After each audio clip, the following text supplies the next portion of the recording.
You wake up at 3:33 every night, always the same time, no matter how tired you are, no matter when you fell asleep. It's always 3:33, and at first you thought it was just coincidence, maybe your internal clock, maybe stress. But then the room started feeling unfamiliar in ways you couldn't explain. The window faced the wrong direction, the streetlight cast no shadow, your blanket was folded differently, and there was a faint humming sound coming from somewhere inside the walls, not loud enough to scare you, but enough to keep your breath shallow and your muscles tense. Each night it changed more, subtly but undeniably.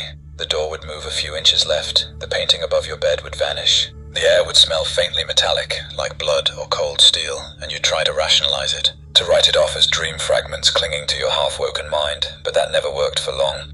You started marking things with tape and chalk, objects, walls, even the light switches, but every night something would be wrong, a line would shift, a mark would disappear, and sometimes something new would be added, not by you. One night you woke up and there was someone else in the room, not moving, just standing in the corner with their back to you, their silhouette tall and rigid, and you couldn't see their face, but you felt like they knew your name, knew your thoughts, like they'd been waiting for you for a very long time. You blinked and they were gone, but the air stayed heavy, like someone had just left, like their presence was still echoing inside the mattress. And when you checked your reflection the next morning, your eyes looked slightly different, like they weren't entirely yours anymore.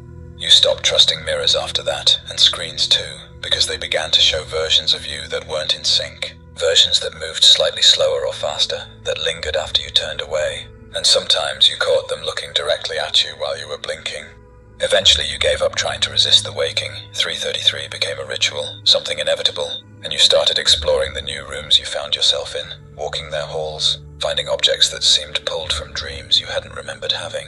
And sometimes you found notes, written in your handwriting, but in words you'd never write. One of them said, "Don't let them climb into the bed with you." Another, "This version isn't stable." And the worst one, "You never left. You've just been waking up wrong."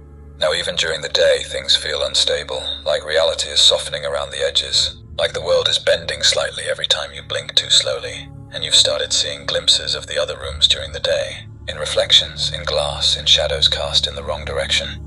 You don't know how many versions of you there are anymore, or how many rooms you've woken up in, or how many nights you've stayed in the wrong place, but you're starting to think that the one you called home might not be the original, and the one that was original might be gone.